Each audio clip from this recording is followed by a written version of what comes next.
Part 1 part 2లో మనం అసలు ఎడ్యుకేషన్ సిస్టమ్ ఎలా ఉంది ఇండియాలో, ప్రాబ్లమ్స్ ఏంటి, దాని సొల్యూషన్స్ పార్ట్ 2లో చెప్పాము. ఈ పార్ట్ 3లో నేషనల్ ఎడ్యుకేషన్ పాలసీ మొన్న 2020లో మన central government Narendra Modi government national education policy అనేది తీసుకొచ్చారు. అందులో పాజిటివ్స్ ఏంటి, నెగిటివ్స్ ఏంటి అనేది డిస్కస్ చేద్దాం. ఇక్కడ ఒక విధంగా చూస్తే నేషనల్ ఎడ్యుకేషన్ పాలసీ ఆల్మోస్ట్ 2014లో వాళ్ళు పవర్లోకి వచ్చాక 6 ఏళ్ల తర్వాత తీసుకొచ్చిన పాలసీ. అంటే 6 ఏళ్ళు వీళ్ళకి టైం ఉంది. ఈ టైంలో వాళ్ళు నిజంగా ఎఫెక్టివ్గా వాళ్ళు స్టడీ చేసి చెప్పారా అంటే కొన్ని విషయాల్లో పాజిటివ్గా ఉన్నాయి, కొన్ని నెగిటివ్గా ఉన్నాయి. అవి ఏమేంటనేది చెప్తాం డీటెయిల్డ్గా. ఇప్పుడు ఈ డాక్యుమెంట్ నేషనల్ ఎడ్యుకేషన్ పాలసీ అనే డాక్యుమెంట్ కరెంట్ సిస్టంలో ఏవైతే ఫ్లాస్ ఉన్నాయో, ఏవైతే డ్రాబ్యాక్స్ ఉన్నాయో అవి ముందు యాక్సెప్ట్ చేస్తుంది. కానీ ఇది ఏం చేయాలి అనే దానిపైన వీళ్ళకి క్లారిటీ ఉన్నట్టయితే నాకు అనిపించలేదు చదివే కాదు. నెక్స్ట్, ఓల్డ్ ఎడ్యుకేషన్ సిస్టమ్ ఏదైతే ఉందో దాన్ని స్లైట్గా మాడిఫై చేశారు ఈ న్యూ ఎడ్యుకేషన్ పాలసీలో. అంత తప్ప విప్లవాత్మకమైన మార్పులు అనేవి అయితే ఏమీ కనిపించలేదు ఇందులో. ప్లస్ వీళ్ళు అది చేస్తాను ఇది చేస్తాననేది చెప్పారే తప్ప దాన్ని ఎలా ఇంప్లిమెంట్ చేస్తాము అనే దానిపైన అసలు రోడ్ మ్యాపే లేదు మొత్తం ఎడ్యుకేషన్ పాలసీలో. నెక్స్ట్, బేసిక్ ప్రిన్సిపల్స్ అయితే బాగానే ఉన్నాయి. మొత్తం ఎడ్యుకేషన్ పాలసీ చూస్తే బేసిక్ ప్రిన్సిపల్స్ బాగానే ఉన్నాయి, విజన్ అయితే బాగానే ఉంది. కానీ ఎలా ఇంప్లిమెంట్ చేస్తామనే దానిపైన అసలు వీళ్ళకి క్లారిటీ లేదు, అసలు ఇందులో మెన్షనింగ్ కూడా చేయలేదు వీళ్ళు. ఇంకొక మంచి విషయం ఏంటంటే హెచ్ఆర్డి మినిస్ట్రీని ఎడ్యుకేషన్ మినిస్ట్రీగా మారుస్తున్నాను అని చెప్పారు. ఓకే, అది మంచిదే. కానీ ఒక పేరు మార్చడం వల్ల ఏమైనా అడ్వాంటేజ్ వస్తుందంటే నిజంగా పెద్ద అడ్వాంటేజ్ ఏమి రాదు.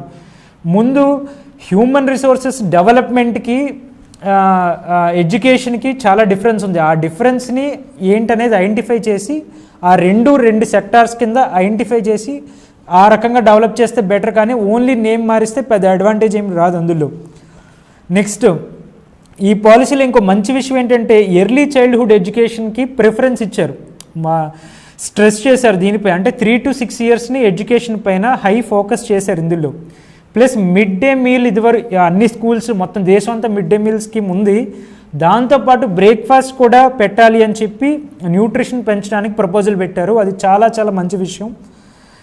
నెక్స్ట్, కోర్సెస్ ఆప్షన్ అంటే డిఫరెంట్ కోర్సెస్ ఆప్షన్స్ని ఇంక్రీజ్ చేశారు, అది కూడా మంచి విషయం. బీఎడ్ని 4 ఇయర్స్కి ఇంక్రీజ్ చేశారు. ప్లస్ మిగిలిన బీటెక్ వాళ్ళు కానీ ఎంబీఎస్ కానీ బీఎడ్ చేయడానికి 1 ఇయర్ కోర్స్ ఏదో తీసుకొచ్చారు. అంటే వాళ్ళు కూడా టీచర్స్ అయ్యే అవకాశం కల్పించారు. ఓన్లీ బీఎడ్ కాకుండా మిగిలిన స్ట్రీమ్స్కి కూడా 1 ఇయర్ క్రాష్ కోర్స్తో మనం బీఎడ్ ఎగ్జామ్స్కి అటెండ్ అయ్యేలాగా చేశారు, టీచర్ ఎగ్జామ్స్కి ఎలిజిబుల్ చేశారు. అదొక మంచి విషయం. Next, easy to understand exams పెట్టాలా, ప్రాక్టికల్ ఎడ్యుకేషన్ సిస్టమ్ ఉండాలా అని వాళ్ళు చెప్పారు. కానీ దాన్ని ఎలా ఇంప్లిమెంట్ చేస్తామనేది అసలు ఇక్కడ మెన్షన్ చేయలేదు వీళ్ళు. నెక్స్ట్, ఇది హైలీ రెగ్యులేటెడ్ డాక్యుమెంట్ ఇది. ఎందుకంటే ప్లస్ ఇంకోటి ఏంటంటే ఫండింగ్ గురించి మెయిన్ ఇంపార్టెంట్ ఏంటంటే ఎడ్యుకేషన్ సెక్టార్లో ఫండింగ్ గురించి. అసలు ఫండింగ్ గురించి వీళ్ళు మాట్లాడలా.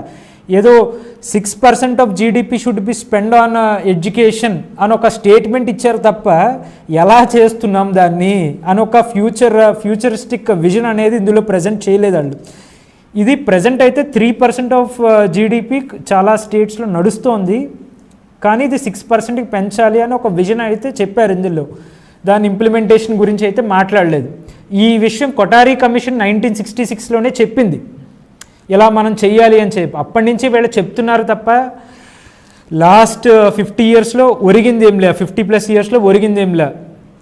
Next, free and compulsory education from nursery to 12th class వరకు, అంటే ఇంటర్మీడియట్ వరకు 12th స్టాండర్డ్ వరకు మ్యాండేటరీ చేస్తామనేది ఎగ్జామిన్ చేస్తున్నాం అని చెప్పారు.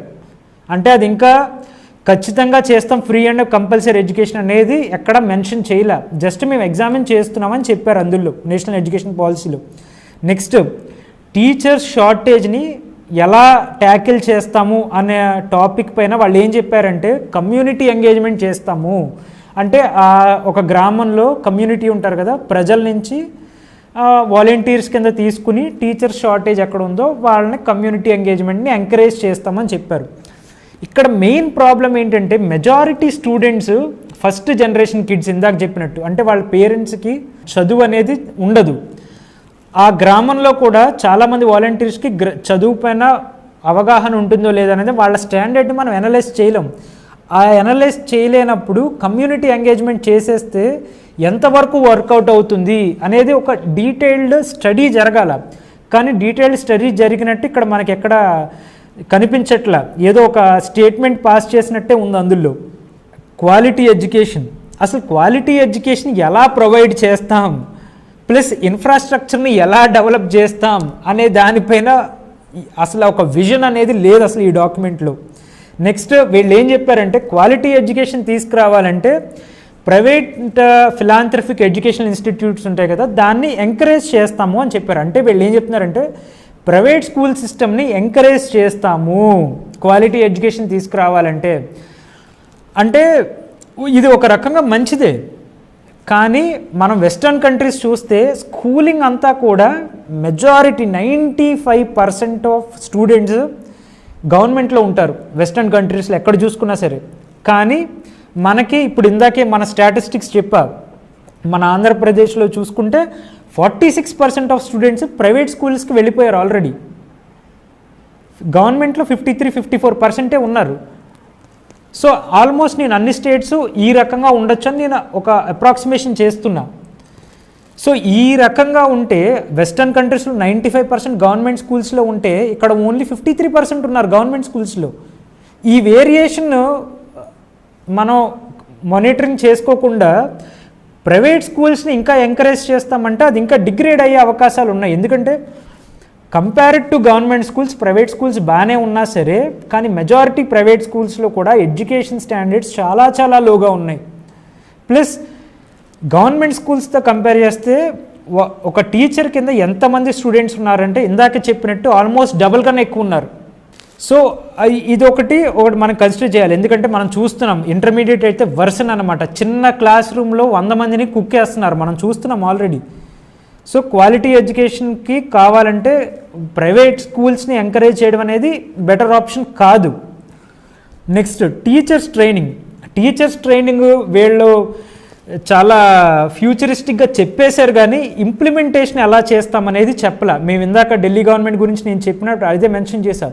మేము చాలామంది టీచర్స్ని అబ్రాడ్ పంపించాము, అక్కడ ఎడ్యుకేషన్ సిస్టమ్ ఎలా ఉంది అనేది చూడడానికి ప్రిన్సిపల్స్ని పంపించాము, టీచర్స్ని పంపించాము. అలా ఒక టీచర్ కానీ వీళ్ళు కానీ వేరే స్టేట్ వేరే కంట్రీస్ వెళ్తే వాళ్ళ అవగాహన శక్తి పెరుగుతుంది. సో వాళ్ళని టీచర్స్ని ట్రైన్ చేయాలా, ప్లస్ డిఫరెంట్ స్టేట్స్ని పంపించాలా, అది దాని గురించి అసలు మెన్షనింగే లేదు ఇందులో. నెక్స్ట్ ఇక్కడ బ్యాచిలర్ ఆఫ్ వొకేషనల్ ఎడ్యుకేషన్ని మేము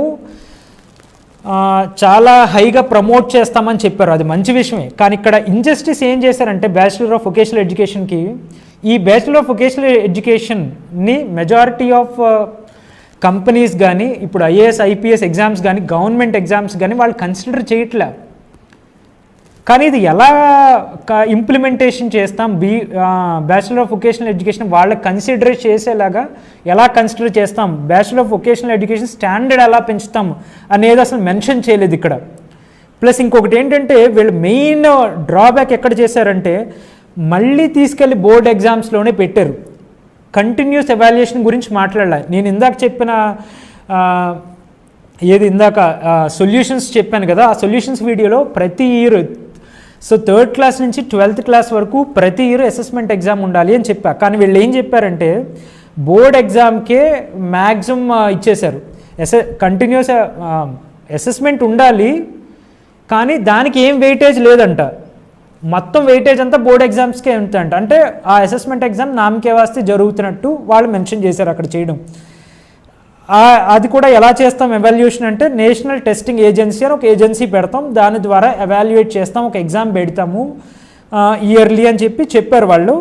కానీ దానికి స్పెసిఫిక్గా దాని అవుట్కమ్ ఏంటి, దానివల్ల ఏంటి అడ్వాంటేజ్ అనేది మెన్షన్ చేయలేదు.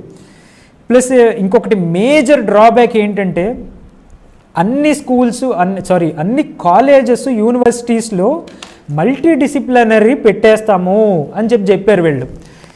మల్టీ డిసిప్లినరీ అంటే ఏంటంటే, సపోజ్ ఐఐటీస్ ఉన్నాయి, అవి ఓన్లీ టెక్నికల్ ఎడ్యుకేషన్కి స్పెసిఫిక్గా మనం పెట్టుకున్నాము. ఫ్యాషన్ ఇన్స్టిట్యూట్ ఆఫ్ టెక్నాలజీ ఉంది, సో అవి ఫ్యాషన్ డిజైనింగ్ పెట్టాము.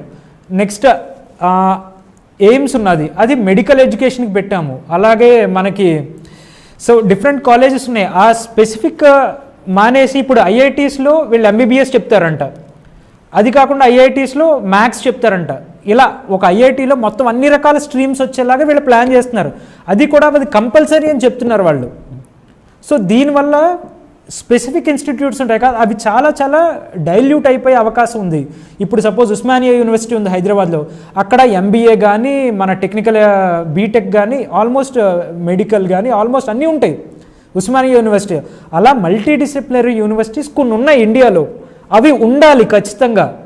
కానీ ఈ స్పెసిఫిక్ ఇన్స్టిట్యూట్స్ ఐఐటీస్ ఐఐఎమ్స్ అవి మల్టీ డిసిప్లినరీగా మార్చడం చాలా చాలా డిసడ్వాంటేజ్. అవి వాళ్ళు డైల్యూట్ అయిపోతారు, క్వాలిటీ అనేది ఖచ్చితంగా పడిపోతుంది. సో దాన్ని మ్యాండేటరీ చేయడం పెద్ద బ్లండర్ ఈ మొత్తం ఎడ్యుకేషన్ పాలసీలో, అది బిగ్గెస్ట్ బ్లండర్ అది. ప్లస్ అసలు స్పోర్ట్స్ గురించి దీంట్లో అసలు మెన్షనింగే లేదు. స్పోర్ట్స్ని ఎలా డెవలప్ చేస్తాం, స్పోర్ట్స్ని ఎలా ఇన్కల్కేట్ చేస్తాం, వాళ్ళకి ఒక విజన్ కానీ ఒక రోడ్ మ్యాప్ కానీ అసలు ఇందులో లేదు. ప్లస్ ఇది హైలీ రెగ్యులేటెడ్ డాక్యుమెంట్ ఇది. సో హైలీ రెగ్యులేషన్స్ తీసుకొచ్చేశారు మొత్తం. సో ఇంత రెగ్యులేషన్ ద్వారా ఇంత మేనేజ్మెంట్ ద్వారా సో మళ్ళీ పాతకాలానికే వెళ్తాం తప్ప ఒక ఫ్యూచరిస్టిక్గా లేదు. సో కొన్ని విషయాల్లో ఇందాక చెప్పినట్టు బాగుంది, కొన్ని విషయాల్లో అసలు బాగాలేదు. సో ఈ రకంగా ఎడ్యుకేషన్ పాలసీ ఉంది. ఇది నా పర్సనల్ అభిప్రాయం, చాలామంది చెప్పిన అభిప్రాయాలు కూడా ఈ రకంగా ఉన్నాయి.